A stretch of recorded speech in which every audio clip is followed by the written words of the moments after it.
Hoje em dia, essas siglas misteriosas aparecem cada vez mais nas notícias e a propaganda russa as apresenta como novas superalianças que estão prestes a virar o mundo contra o Ocidente.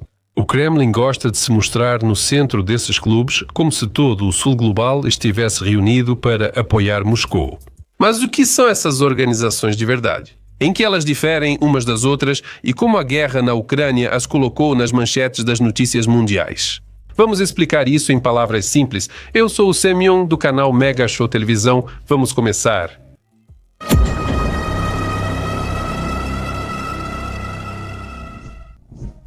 O que é o BRICS?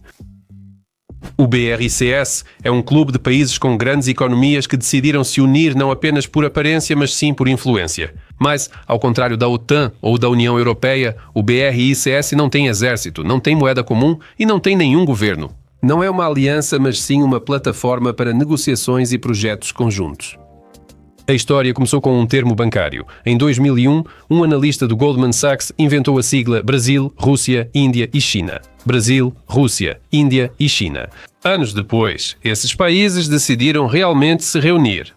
Assim surgiu o formato político. Em 2010, a África do Sul se juntou e virou BRICS com a letra S no final. Mas por que eles precisam de tudo isso? A resposta é simples. A economia mundial foi controlada por décadas por estruturas criadas pelo Ocidente, como o Fundo Monetário Internacional e o Banco Mundial. E é claro que o BRICS tem ambições nesse sentido. Mostrar que o chamado Sul Global, como China, Índia e Rússia, também tem voz. Para isso, eles criaram seus próprios instrumentos. O novo Banco de Desenvolvimento em Xangai e um fundo de reservas comum para situações de crise. No papel, tudo parece impressionante. Mas quando começou a invasão da Ucrânia e a Federação Russa foi atingida por sanções, ficou claro que nem mesmo o próprio banco estava disposto a correr riscos. O novo Banco de Desenvolvimento congelou novos projetos na Rússia para não ser ele mesmo atingido. Isso mostrou uma verdade simples sobre o BRICS. Não é uma frente anti-ocidental, mas sim um clube pragmático onde cada um pensa em seus próprios interesses. Sobre a composição, em 2024, Egito, Etiópia, Irã e Emirados Árabes Unidos entraram no BRICS. A Arábia Saudita recebeu um convite, mas decidiu esperar, enquanto a Argentina recusou completamente no último momento. Ou seja, existe uma decisão, mas ela está longe de coincidir com os sonhos do Kremlin sobre uma coalizão global contra o Ocidente. Outra palavra frequentemente associada ao BRICS é desdolarização. Parece ameaçador, como se o dólar fosse abolido logo. Na verdade, tudo é bem mais modesto. Países tentam negociar em suas moedas, mas nem sempre dá certo. A Rússia, por exemplo, recebia pagamentos da Índia em rúpias, mas logo notou que não tinha como usá-las. Por isso, entenda o BRICS assim. Não é uma vitrine, pelo menos não do Ocidente. Os países se reúnem para fazer declarações de impacto, às vezes lançando projetos conjuntos, mas cada um tem seu próprio interesse. Eles só são aliados enquanto for vantajoso. Para a Rússia, é chance de mostrar que não está isolada. Para a China, fortalece sua posição na Ásia e África. Para os demais, é plataforma de comércio e investimentos. Ou seja, o BRICS não é uma nova união das repúblicas socialistas soviéticas nem um anti-OTAN. É um clube de negociações priorizando economia, dinheiro e lucro. O que é da Organização de Cooperação de Xangai? Agora vamos entender a sigla Organização de Cooperação de Xangai. Organização de Cooperação de Xangai, criada em 2001, mas que não surgiu como um clube de amigos. Contra o Ocidente, tudo era mais simples. Após o colapso da União das Repúblicas Socialistas Soviéticas, China, Rússia e países da Ásia Central enfrentaram problemas de fronteiras, tráfico de drogas e terrorismo. E era preciso chegar a algum acordo para não viver em constante tensão. Por isso, no início, a Organização de Cooperação de Xangai se ocupava da segurança, exercícios antiterroristas conjuntos, troca de informações de inteligência, combate ao extremismo. Em Tashkent, até criaram um centro especial, a Estrutura Regional Antiterrorista. Então, a primeira missão da Organização de Cooperação de Xangai não é a economia. E como fazer com que os vizinhos não atirem uns nos outros e capturem bandidos juntos? A pauta se expandiu com o tempo, incluindo infraestrutura, energia, comércio e cultura, além da segurança. Projetos de estradas, ferrovias e novos gasodutos foram propostos. Afinal, faz sentido. Se os países pensam juntos sobre segurança, também pensam juntos sobre como é mais conveniente transportar mercadorias e recursos.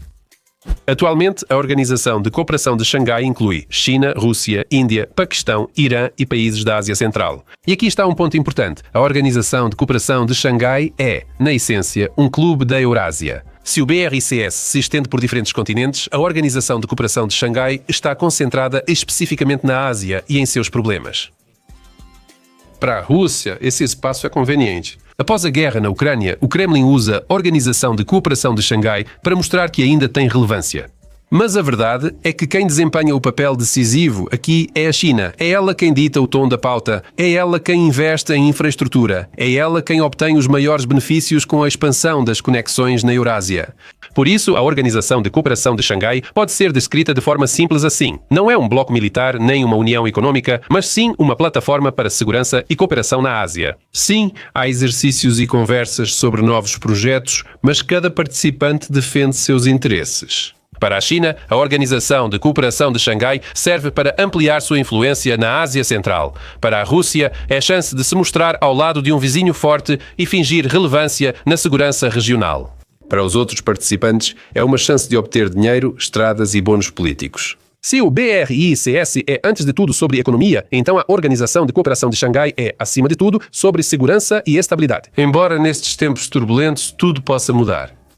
Objetivos dos participantes. As listas de participantes dos BRICS e da Organização de Cooperação de Xangai parecem quase iguais. Rússia, China, Índia e Irã. Eles estão em ambos. Parece que são dois clubes diferentes, mas com a mesma composição. Mas há nuances.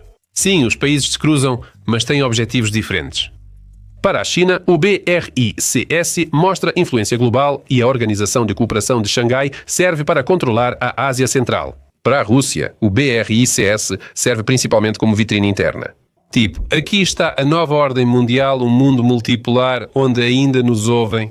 Moscou no BRICS funciona como um posto de gasolina. Todos param, abastecem barato e continuam com seus assuntos. Para o Kremlin, a Organização de Cooperação de Xangai é chance de se aproximar da China e demonstrar algum papel na segurança regional.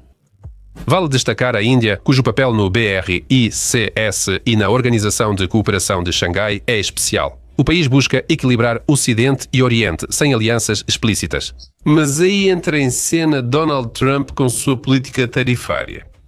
O The New York Times escreve diretamente: as novas tarifas de Trump ameaçam destruir as relações entre os Estados Unidos da América e a Índia, empurrando Nova Delhi para os braços de Moscou e Pequim. Modi já chamou Trump de verdadeiro amigo. Mas amizade... Acabou rápido quando entraram em cena as tarifas e os golpes contra as exportações indianas. Para a Índia, isso é um golpe em várias frentes. Exportações para os Estados Unidos da América podem cair 50%, mais de 80 bilhões de dólares. Afinal, os Estados Unidos são o maior parceiro comercial do país. Washington critica a Índia por comprar petróleo russo, mas ignora ações semelhantes da China e da Turquia. Nessa situação, Nova Delhi passa a ver BRICS e Organização de Cooperação de Xangai como plano B, onde pode negociar energia barata e novos mercados.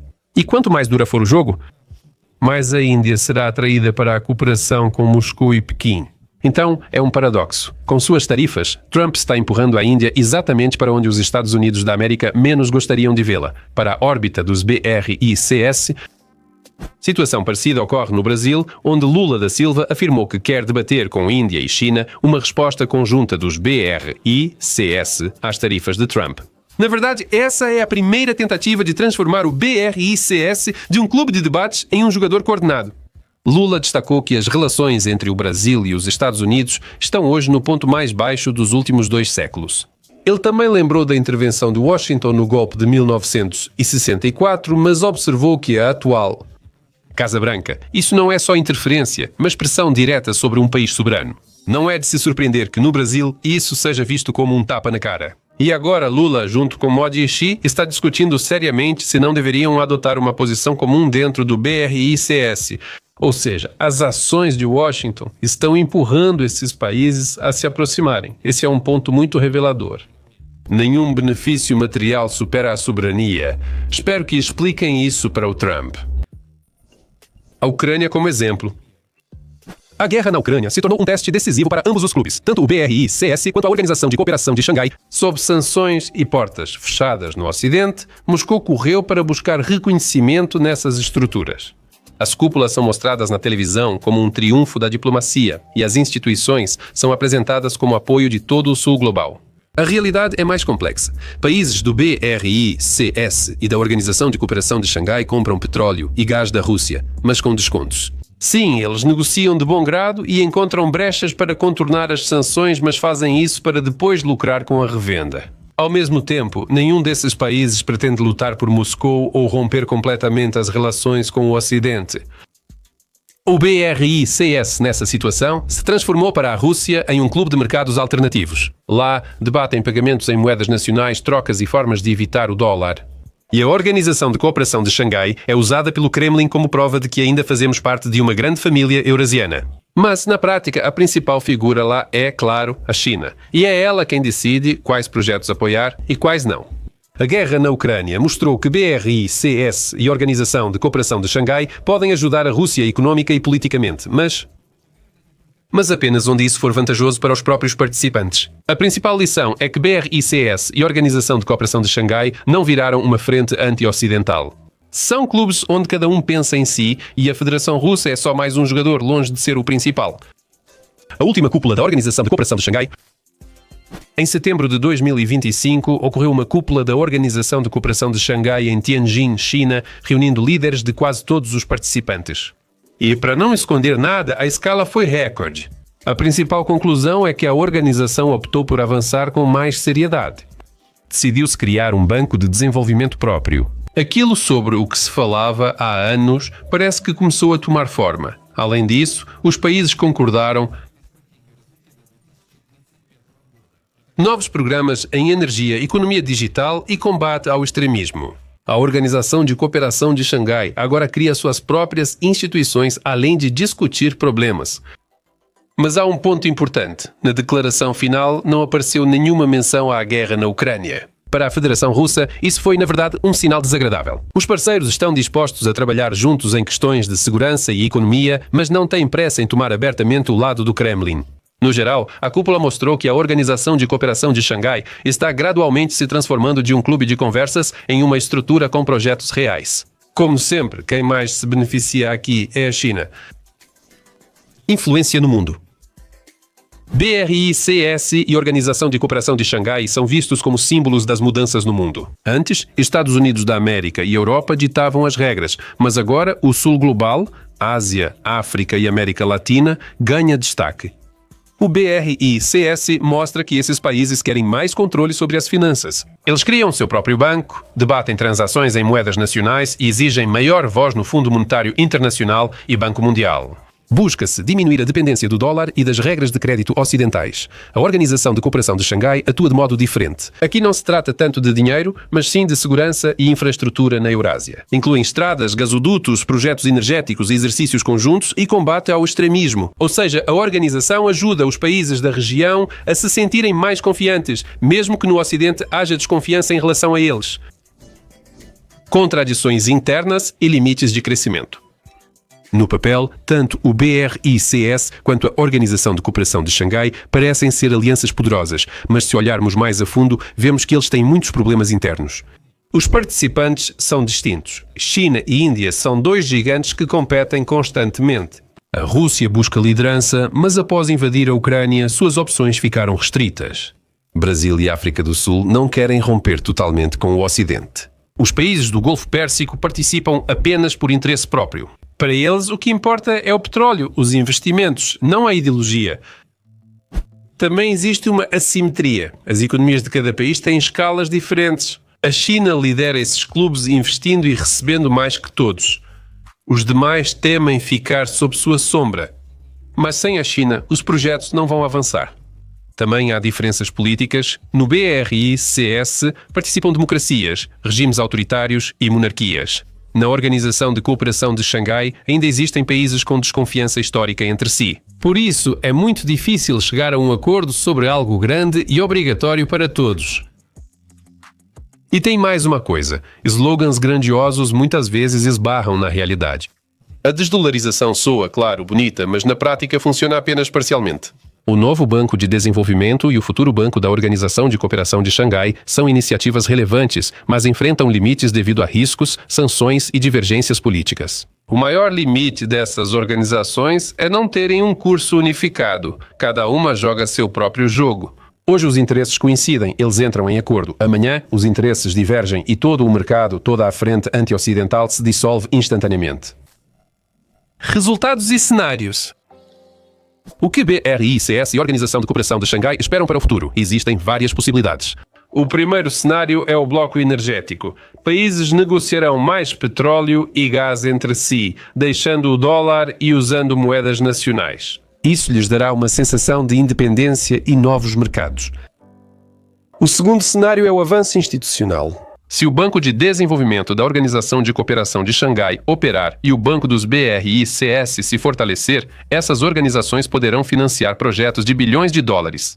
Então elas terão um peso econômico real. Se a participação dessas transações começar a crescer, isso será um golpe real na hegemonia do dólar. Caso contrário, a desdolarização será apenas uma palavra bonita para comunicados de imprensa. O terceiro cenário é a inércia. Os clubes seguirão se reunindo e discutindo, mas sem avanços. Cada um priorizará seus interesses, mantendo o plano apenas no papel. Qual cenário se tornará realidade depende da situação global. A guerra na Ucrânia, as sanções, a concorrência entre os Estados Unidos da América e a China, tudo isso influenciará diretamente se o BRICS e a Organização de Cooperação de Xangai se tornarão jogadores sérios ou continuarão sendo clubes de conversa. Por fim, BRICS e a Organização de Cooperação de Xangai tornaram-se atores importantes na política mundial. Mas eles não são aliados contra alguém, e sim instrumentos através dos quais os países buscam seus próprios interesses.